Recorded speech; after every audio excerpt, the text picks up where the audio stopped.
outstanding. I mean, it was, when I saw those numbers, that's why I increased the budget on the online aspect. Okay, so anyways, let me share some deals. Are you guys ready for some deals? Yes. Okay, like 3 people. The rest, I hope that you guys are, right?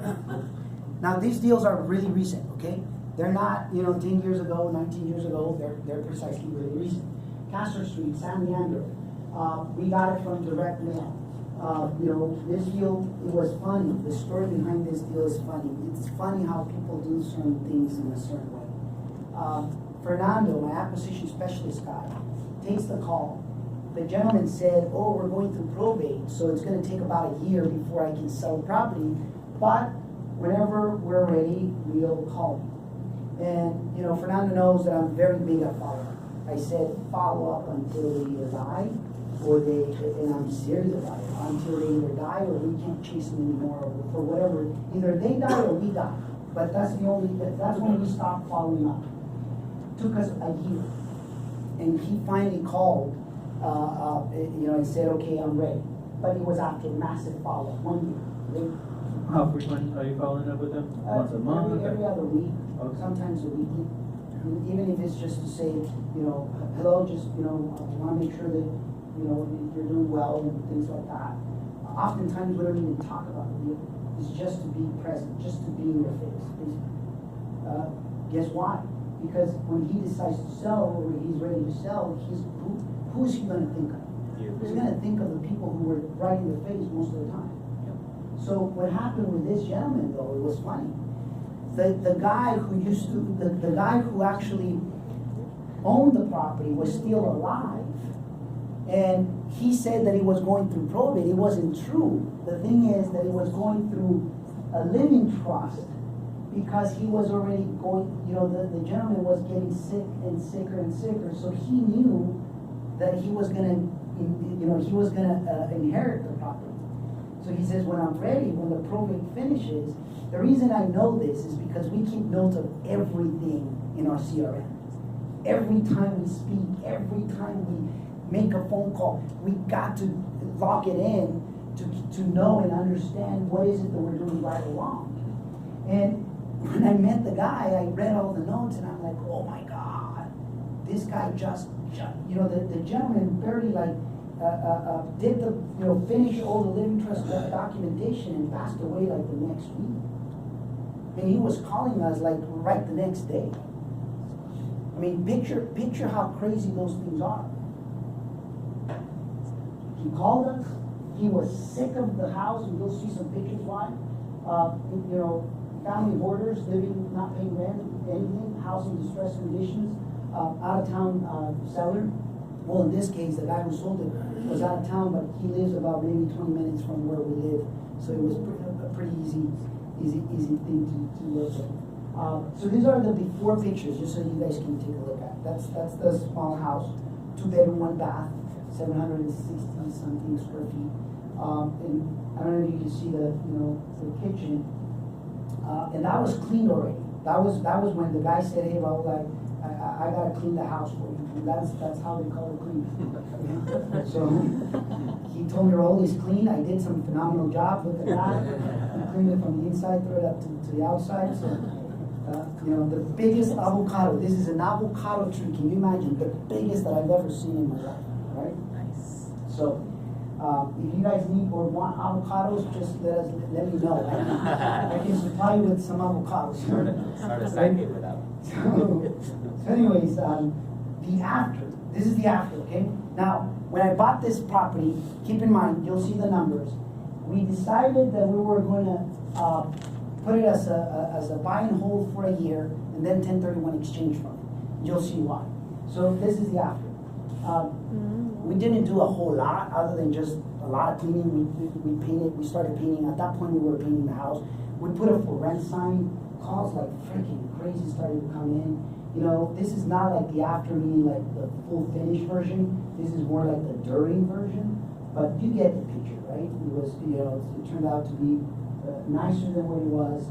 We cleaned the yard, and basically, Rented it, what is it, 2 weeks ago for $2,500. 2 bedrooms, 1 bath, you know, we slapped about 11 grand, I think it is, $10,900. Like we cleaned it all out. We did some the cabinets, painted the cabinets and things like that. But look the numbers. So the strategy was to buy, renovate, cash flow, and then 1031 exchange. So it's a 4-step process, right? Now we finished the buy, of course, the renovation as well. The cash flow is about to kick in. Because the contract just got signed about 2 weeks ago. They gave us the money and everything. $2,500 a month, right? Now look at the numbers: 225, ARV 575. Buyer with no money, you know, got a hard money loan on the first 90%. And then I called, you know, I sent out an email of my private money lenders, and I said, hey, who wants to lend $35,000 into this thing? You know, and I'll give you 10%, 2 points. And less than a minute, somebody said, hey, I'll do it. So if you do the math, add the top number and the bottom number, you can add it. How much is that? 237,000, right? 237. But we bought it for 225. So that means that we got money, you know, at escrow, right? So who would want to buy real estate and get paid, get money, you know, in escrow for buying real estate? It's fun, isn't it? Very fun. Didn't start it like that, by the way. I did not start that way, you know, 19 years ago. But you can. Now, the numbers make sense. It's so attractive that anybody's going to lend on a deal like this. Does it make sense? It will. San Leandro, pretty okay market. Profit, if we were to sell it, already, you know, it's about 277. So if I was to pay taxes on that amount, how much do you think it is? How much do you think I would have to pay if I was to pay taxes on it? Property taxes. Not property taxes, but profit, or what is it called? Income tax? Capital gains. I'm sorry. What do you think capital gains on 277? Almost 50%, right? 50%, yeah. So almost 50%. So would you want to give away 50%? That's why I decided that, you know what, it's better to just buy it, hold it, and 1031 exchange a year later, right? We did exactly the same strategy in one house here in San Jose. We're actually under renovation right now, as we speak, and we're making that little baby house into like a 25-unit apartment complex. You know, what started with one little tiny house. You know what I love about this? It's like you know, with real estate in life is like Monopoly on steroids, right? I've been playing Monopoly since I was like 9.5 years of age, and I can tell you straight out, I love that game. Play the same game since 9? It feels like it. Sometimes it goes on forever. But No, not really. I mean, like Monopoly sometimes lasts forever. It just sometimes it's just like, screw it, you win. I gotta go to bed. Yeah, it did like 4 or 5 I'm hours. sorry. Yeah, every time we play, it does take about 4 to 6 hours. We played till like 3 a.m. So we play until you finish. You know, it's interesting. We do play. I love it. To me, this is a game. It's like, it's all about how can you get a boardwalk, right? Like, so anyways, 575. One of the other reasons why we kept it, I'm not a big believer. I just don't like houses for rentals. I don't like homes for rentals. My philosophy is the only reason why there's 2 reasons why I'm gonna hold a house as a rental. Number 1, because the profit is too huge that I gotta keep it as a rental for at least a year. Number 2, because there's development potential. In this one, they allow on this lot to build 2 other properties, 2 other houses in it. So, you know, he qualified. It was like a double whammy type of deal here. So I said, you know what, perfect.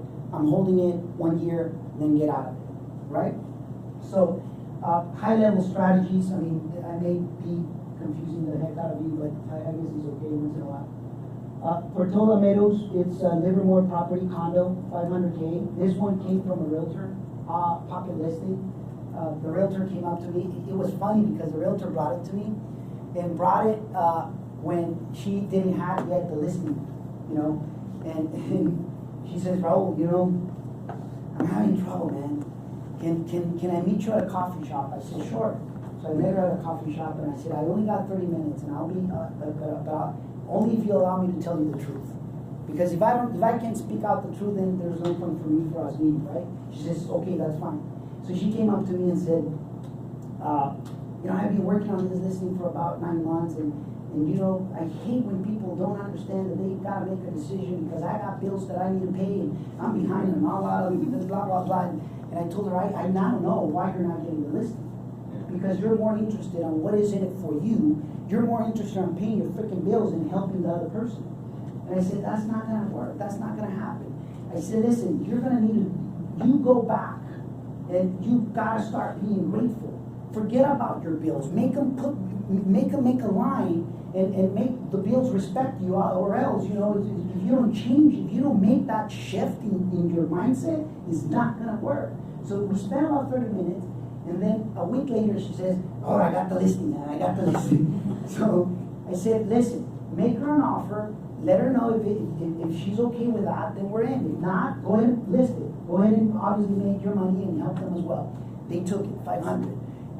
But it was nasty as you could ever imagine. Not from the outside, as you could see the outside, it was pretty nice because of the association. But on the inside, this is now the clean version, okay? This is actually the clean version. It was all the way to the top. I couldn't walk the very first time I went and saw this property. We could not walk in the property. We had to clean it because this is actually when I wholesaled it. We had to clean it a little bit, at least so that we can, you know, make it somewhat presentable to the people who were going to go and see it. So this is the after. The after is exactly the same way. And the numbers is like that. This one never took title. It was just a pure wholesale. Bought it for 5, signed it for 6, or, you know, signed it for 100K. And it was just a simple, you know, 1 week transaction. Now, the power of building your buyer's list. You know, it was because of the buyer's list that I built throughout the time, throughout the years, that, you know, you can have the luxury that when you have good deals and you're willing to give and to leave meat on the bone, people are going to buy them from you. You know, this property ended up selling for $725. Okay, so there was enough money there. The person who bought it from me put about $30,000 into it, $35,000, and sold it for a little over $725. So there was not a whole lot, but there was still enough. This is a deal in San Francisco.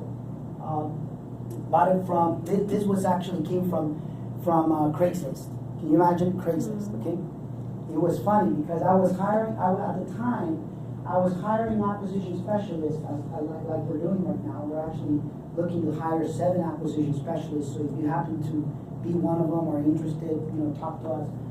We're building our team, you know, and one of the challenges is, you know, if they want to be part of the Properties 180 team, is they got to buy 1 deal in 7 days. If they don't buy a deal in 7 days for us, they don't get to be part of our team. Why? Because the whole point of being part of the team is that you become, you know, that you know how to identify deals, right? And you can bring deals to the table. Well, this kid, 22, 23 years of age, landed into a Craigslist ad. He was on his 7-day trial period. Like, you got 7 days, you got to buy a deal. This was on a you know, Monday. He started on Monday with his trial. Wednesday, he calls me up in the morning. He says, "Raul, something is kind of weird here." He says, "I found a deal on Craigslist. I went to Redfin. Redfin says that it's worth about 2.5, but they only want $1,090,000. And I said, "Give me the address." Put the address in. Sure enough, it's like 2.5. I'm like, "Really?" They said, "Listen, make me the appointment with the agent." And I literally, I was going out of the office, going to San Francisco. I said, "I gotta meet the agent." It was an agent. For some reason, it was not on the market, and we, you know, got to the place. Obviously, saw the home, saw the tremendous potential, and I said, "Listen, you know, I can do 1.1. Do you think they'll take it?" He says, "I think so." So did 1.1, they took it, and obviously everything else, it was an They were inheritance. asking 1.9 They though? were asking, I'm sorry, 1,090,000. Oh, 1,090,000.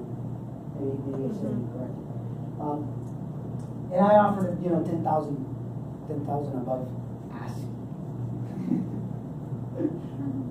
Yeah. I still see those type of deals. Yes. Do you have any advice on how to deal with those type of deals? Offline. Great question, by the way.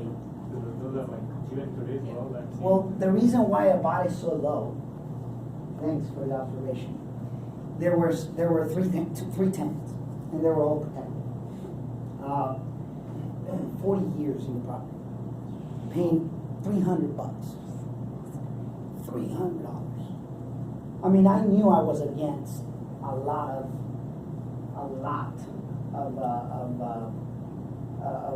challenge of issues. It was one of the guy was a nice Russian guy, and two of them were Latino people. So with the Russian guy, he didn't understand me, I didn't understand him, and the Latinos, at least we spoke the same language, right? But somehow, some crazy how,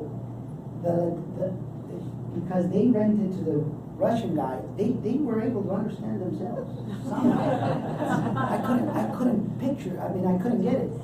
Anyways, it cost me a pretty dime. I paid $140,000 for all three people.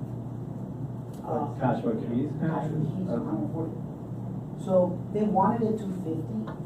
I mean, just like anything, I told them, listen, might as well let me give you the house, and I think it's probably better for you to keep the house than I had bought it. Anyways, they agreed to it, but the condition is I want you out in 30 days. I said, I'll give you 140, but I need you out in 30 days. Because it was the winter season, and I knew that if I hit the winter, I was going to be in trouble to sell it. And sure enough, I was. I mean, I had a big gap that didn't matter. I mean, I couldn't, you'll see the numbers here, but Did you have that conversation with them before you closed on the property, or is that after? no, after. The thing is this. Remember this, and write this down if you want. I would advise you for you to do. Genius follows commitment. Genius follows commitment. When you commit at your soul level, when you commit at the gut level, genius happens. Genius happens. I knew that I was going to get them out. Everybody has a price of moving. I just didn't know what price. I had budgeted $200,000. I said, does the deal still make sense if I have to pay him $200K and still make money, and the deal still panned out? That's why I did. Do you do all this yourself, or do you have to hire to initiate the conversation? Man, you're freaking wise. No, You're wise, but you're wise. The questions that you're asking are wise questions. That's what I'm saying.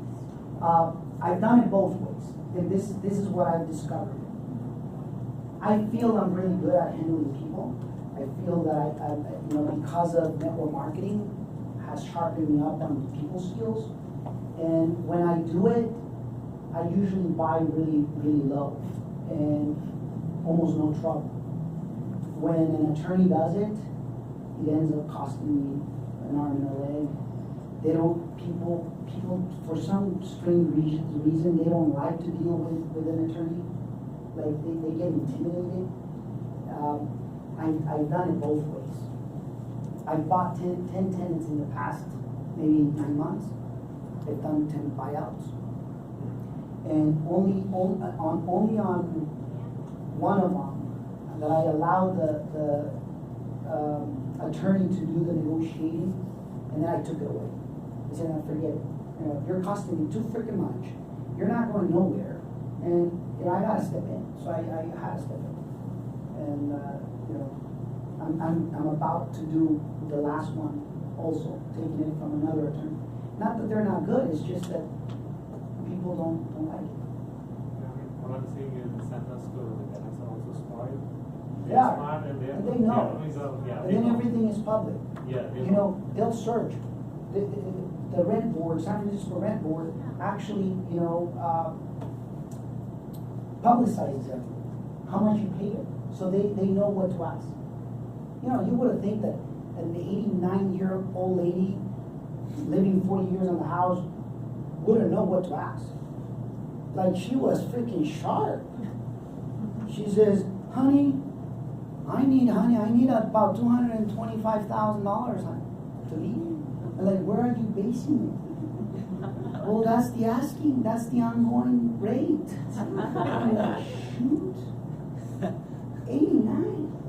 Children? Huh? Children probably. Well, Don't feel. very sharp, right? So people know, right? Anyway, this is the before. I try to sell it with the tenants. Nobody bought it.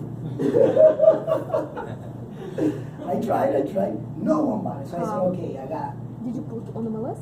I did, but no one Want and no one price? took it. And price? Price that was a little high. Well, not that high. I was like, I legalized the basement, so now the home had a potential to sell for $3 million. Wow. But I was asking 1.8, and nobody stepped up. So I said, okay, fine.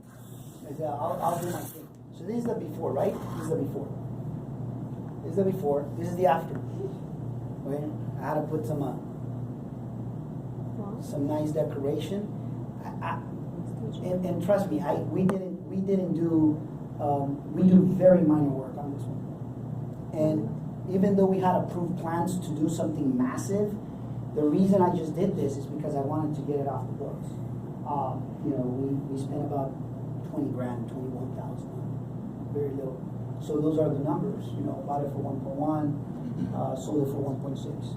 At the worst of the market. Remember in the September, October, November, December, January, all those months were like ugly months.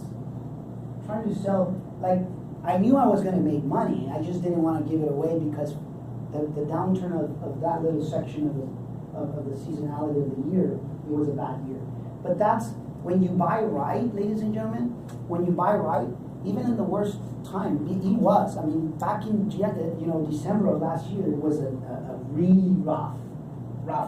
For the agents on the room, you probably experienced it. It was rough. Things were not selling.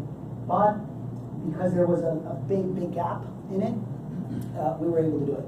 And then this is the last deal. This is the very last deal. Canal Farm Lane, Los Banos. We closed this deal maybe about 3 months ago or so. Bought it for, this one I watched it for almost 7-8 months. It went into contract like 3 times. We were the 4th one. I was patient enough. I said, I'm gonna be patient, and we landed into it.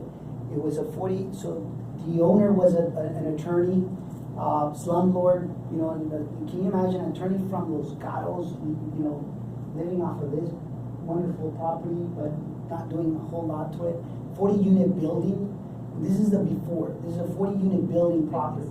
I'm sorry, 56. I'm confusing it with the one that we've got on the contract. 56 units. I was just shy by 16. This is the before. Can you imagine he would rent them like this? 2 bedrooms, all of them 2 bedrooms, 1 bath. And then this is the after.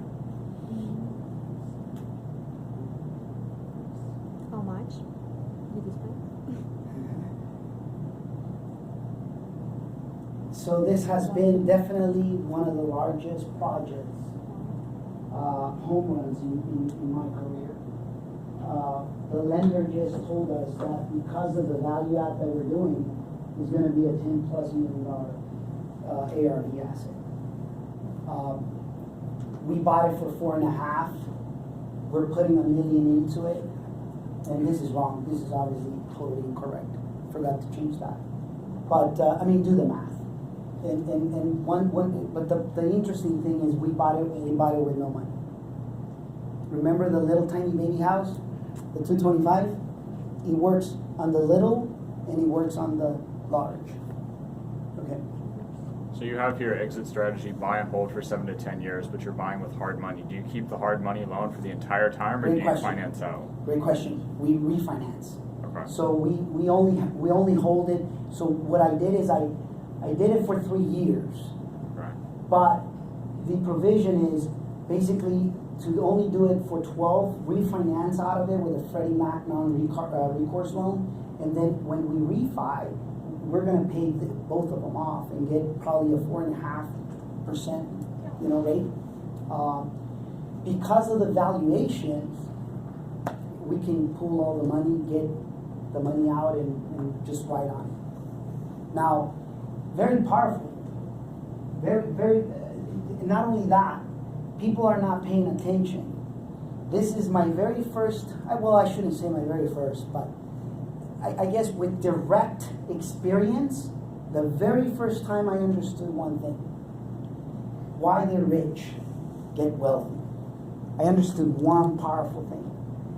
There is something called bonus depreciation cost segregation. I'm not going to go in detail. Google it.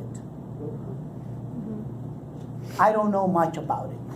A lot of the things I hire professionals to teach me to implement a lot of the things. To buy this property, we had to get attorneys involved. We had to pay attorneys because it's a whole different level. We hired a very reputable cost segregation company. They call themselves CPA engineers or something like that. Paid them 10 grand. They go and do a study of the asset. And we all agree the carpet doesn't last 30 years. This carpet will only probably last 5 to 7 years. So why do we deduct it in 30 years or 27 and a half years on a multifamily when we can deduct it in a very short period of time? Anyways, the company that is going to do the cost segregation says, Raul, I see about $1.5 million in your very first year. In other words, this is when he freaking stroked me, like loud and clear. And hopefully you'll get it. If you miss it, you'll miss out big time. It says that means that in your very first year, you're going to receive basically a loss of $1.5 million in paper. In other words, you're going to be able to make $1.5 million in your business and not pay taxes. And then people hate the people that don't pay taxes. Why? If the same government allows for that to happen. The same government says that if you buy multifamily, if you provide housing to people, I'll give you credits. Basically, it's not like credits, but you get the point, right? Like picture that. Like not only this is cool, but picture now the fact that we get to write off 1.5 million. Expenses? Expenses. First in number 1 year. So we got another 40 unit under contract. Now this one is in Modesto, really, really nice. And I'm like another million. So if we buy another one, like another million. So you could potentially, for the rest of your life, never pay tax. Eventually, at one point, you're going to have to when you sell the asset, right? Or you 1031 exchange. But Pass them to your kids. you pass it on to the kids. But very high level. Now, how are we doing on time? We've got maybe 10 minutes. You guys mind going a little bit over for Raul? Yes, sure. Okay. So these are the numbers, guys. This is how we bought it. The rents, all of them were rented for $750 a unit. When we underwrote it, we thought we were going to rent them for $1,050 a unit. So this is what we thought that we were going to. This is where we were aiming, but this is what's happening. That's what we bought it. This is what was projected. This is what truly is happening at the moment. In other words, we tested it out of craziness. It was crazy. I just told my partners, I said, listen, heck with it. Something is telling me, just put it for $1,200 and see what it does. And people were lining up, signing leases. So I just told them, put it for $1,300 now. people are signing up leases. Go to apartments.com and you'll see that it's no longer for $1,200. You'll see it for $1,250, $1,300, and people are paying for it. Now, mind it, there's no other asset in town as beautiful as this one is now, because we made it a gated community. So we made it into a gated community. We take pride on our properties. And so do the math. 1,200, and this doesn't include the fact that we charge $50 for pet fee a month, okay? That we charge $50 for an extra, car parking. That doesn't include none of that. But can you imagine taking the numbers from 477,000 gross rents to 792? Almost double, right? Almost double. So net operating income 600,000. Very powerful, ladies and gentlemen. This asset is going to spit out about $200,000 a year net to the pocket. One property. So let me ask you this: if you educated yourself really, really well, and you landed into one deal that spits out 200K, will you be able to be free, at least somewhat, retire a little bit, with 200K for the rest of your life, right? Very powerful. And that's not, if a farm boy is able to do it, then anybody can, right?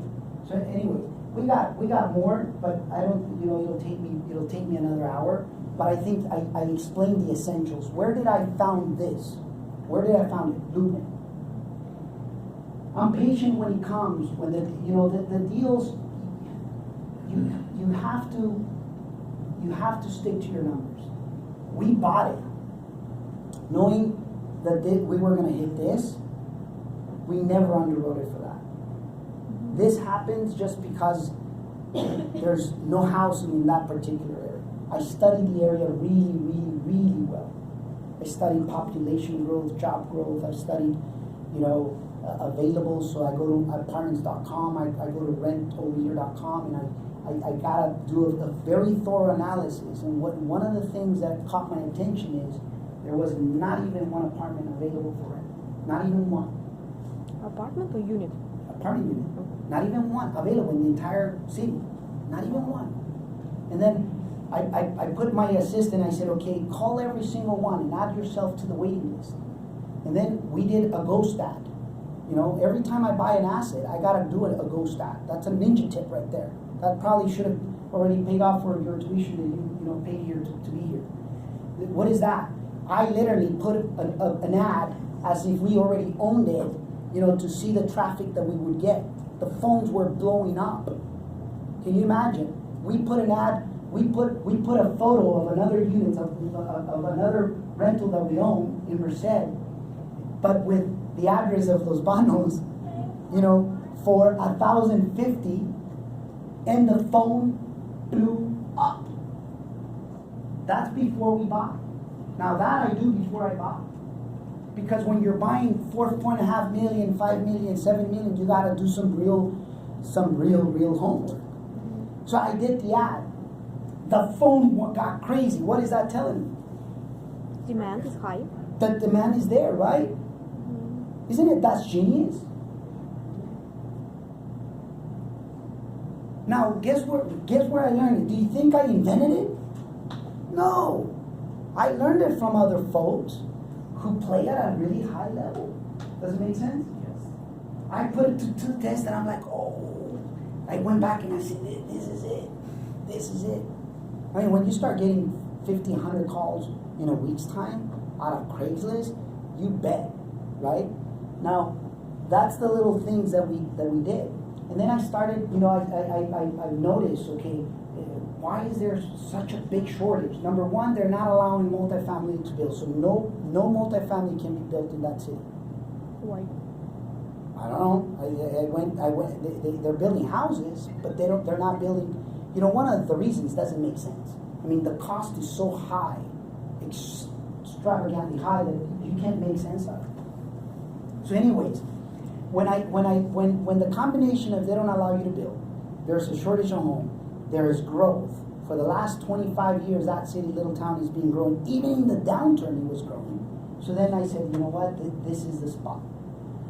You know, so we're setting a trend. Guess what happens with all the other apartment complexes? They're watching us very closely, and I'm pretty sure they're going to follow suit after, because they're there at $750, but they're 100% full. This asset was 100% full. I still remember the very first day that we took ownership. Took them 60-day notice to everybody. They were all sick. They were all month to month. The biggest mistake was that we took them from 750 to 850, thinking that was going to make people leave, and people didn't leave. Even if they said, even if you raise it to 1,000, we're not going to leave, because there's nowhere to leave. There's nowhere to move. Wouldn't you want to be in a position like that? But how did that happen? Studying the market, studying, obviously knowing. By the way, before I started buying these kind of assets, it took me about 2 years of study, 2 years of a lot of, underwriting, and a lot of deals didn't make any sense. So it's okay to be patient. I mean, don't expect the things to happen overnight.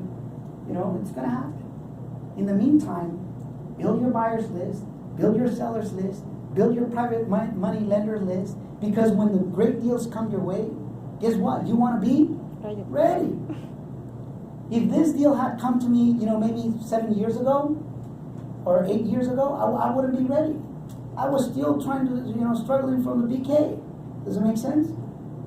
Now, why is it that, why do you think lenders don't care if I'm broke, or if I was broke, or if I went broke? Why do you think?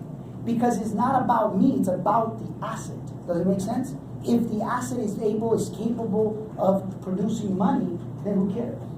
So that's the importance. Today, way different.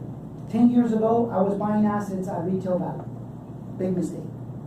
I was speculating, the market's always going to go up.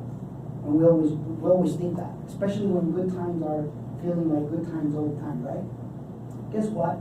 We're going to experience a yo-yo effect market. That's at least my theory. It's going to go up and down, up and down. Watch what's going to happen. I think this winter could be down. And then in the spring, it's going to go back up. Just like the stock market right now. My personal opinion, I don't know. And then eventually it's going to tank. And then that's the opportunity that we all have. That's the real opportunity that anybody can really just, I remember right after I went BK, like a month after, started buying properties for $5,000. Can you imagine? $5,000 in the valley. Today they're worth a whole lot more. We still have them, but it was very nothing. So ladies and gentlemen, what I can tell you is this, and it is very important to know, one deal can set you apart for the rest of your life. The question is if you're ready for the deal. The deals are there and they're abundant. We just landed in another 40-unit building. That one happened to be off market. I'll give you another ninja tip. Are you guys ready? Give me some more wisdom. On my signature, the PS underneath the emails? Like it says, your signature line, and then you put PS. Like in my PS, I have hey, I'm a multifamily real estate investor. If you're a real estate agent, we take care of you, blah, blah, blah. I can give you I don't know, if this one's got internet, but I can. Yeah, sure. Sure, go straight ahead. So you mentioned that the lady fell into 3 times. She must have done something great. What was it again? On this, the multi-family deal. Yeah. He was sitting on the business for some time. That little contract 3 times. It actually did it. It wasn't sitting on the LoopNet for a long time. The moment he hits the LoopNet, a week later was under contract. And then he fall out of contract. And then about 3 weeks went into contract again, fall out of contract. And then, about a month and a half later went into contract again. The issue was the true issue was the seller. The seller was just literally being such. The roofs were bad. He didn't want to give credit. So by the time we ended up buying the asset, he was doing all the roofs. he was now doing a lot of things, and he wasn't, I guess he went into a moment of desperation. He discounted it $1 million. So picture this. It was January 2019. I see the drop. Now, I don't know if you know that on all these websites you can put a reminder, right? You can set a reminder. So when I like an asset, that's another ninja tip right there. I set a reminder. The reminder pinged me. Literally. I'm like $1 million drop. I call the agent. He says, you're a little too late. He says, I got 3 offers. I said, has the seller signed any of them? He says, no. I said, I'm not late. If he hasn't signed it, I'm not late. What is it going to take? That was my attitude. What is it really going to take? He says, well, give him asking. I said, I'll give him asking. Write it up right now. He wrote it up. And because I went directly to the listing agent, he was happier. I said, how many people are you representing? He said, none, no. I said, perfect. Then I'm not late, and you're about to make some serious money. So he did it, right? So anyways, listen to this. So if I hit compose, you see at the bottom, you see the little thing? Oh, maybe it's not that large. I'm doing it right, guys, but anyways. Increase the page. Let me see, I'm going to increase it like this. Compose. Is the little things that we don't believe in. That landed me into a 40-unit building.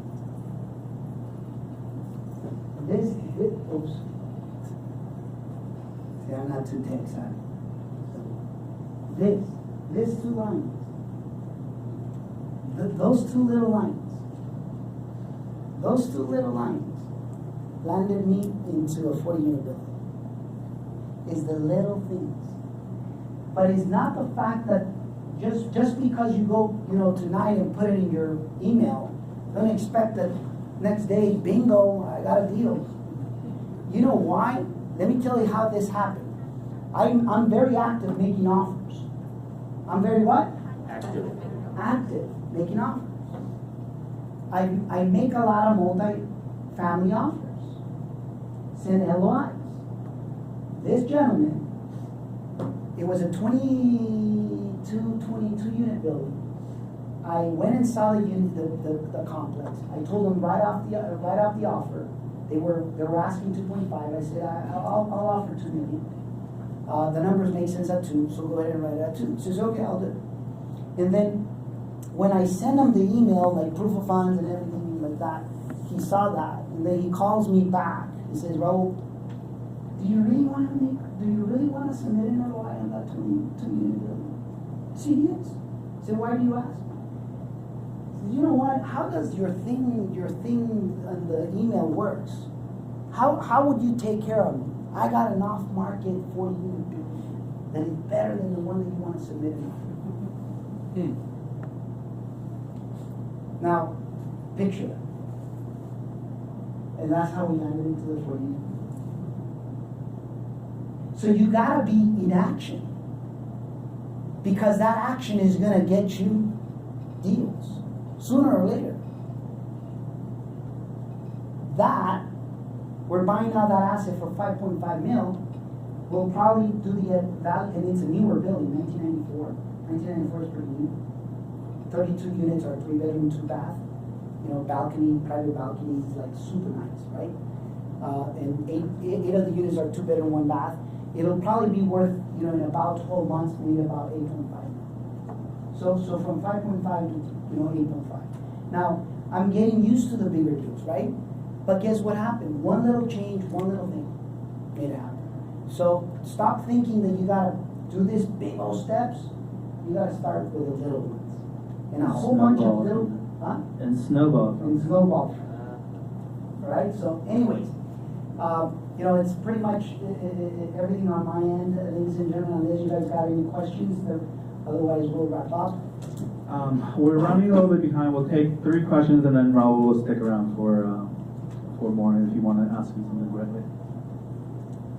Mr. one. Yeah. Go ahead. Do you find that the multifamily numbers work the same here as out of state? It's tougher in California. Right. Not impossible. It is different. You will get better numbers out of state. But all your multifamily is in California? Most of them. Most of it, okay. I do invest out of state. We do have bigger projects, but very passive. Meaning I'm not the one who's in the day-to-day operation. This one, day-to-day operation. How do you involved? What is it? How are you involved? What do you do? Very involved. What do you Like do? so, what I do. Renovation. So what I do is I hire all the teams, the HVAC team, the construction team, the everybody. So we got like 10 different teams working on this one.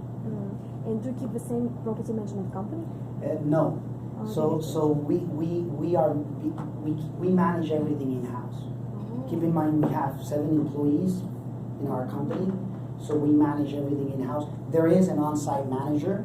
We will bring somebody else. As a matter of fact, we're hiring 2 on-site managers, 1 off-site manager, but it's all full-time. They're employees of us. Yeah. Perfect. Last one, Max. Hey, Raul, how do you do your new hire deals? Because you tell them they got a 7-day period to find a deal to do with you. Because I'm thinking I want to do that with you. So how does it work? so how? 50% of it, or? No, it's not that large. I mean, you may. It's not that large. The way it works is very simple. So we got a 4-phase hiring process. Phase 1, you got to send in a video, 60 seconds or less, take a personality test, 15-minute call with me. That's phase 1. Phase 2 is in-person interview. Phase 3, then we go in through the board meeting. So the board is going to actually interview the person. That's phase 3. And phase 4 is the challenge phase. We give you 1 week, 7 days for the person to buy one property. I'm going to equip them. I'm going to give them the resources. I'm going to show them exactly what to look, what not to look. I'm going to totally just give them all the ammunition, and then that person has 7 days to buy a property. But it's your property. You're But just guiding them. right, they do get in that period of time. If they land in a deal, they do get 10% of the deal because they're not on payroll. Once they're in payroll, then they get $3,500 salary plus it's 3% of the net of the first deal, 2% on the second, 3% on the third, and 4% on the fourth. So it's not That's smart. yeah. So it's a 6-figure position, but you gotta be very active buying. Like our guy right now buys anywhere from 2 to 3 properties every month. Only in California? Huh? Only in California? Only in California. Well, with him, no. It's also out of state. Yeah. So, but our main business is 8 counties here in California. We do buy elsewhere only when the numbers make sense. Yeah. Okay. Well, good. Appreciate it. Thank you very Raul, much. Give it thank up you to so much. Mr. Jason. Give Raul a hand here, everybody. Yeah, I mean, I can't remember.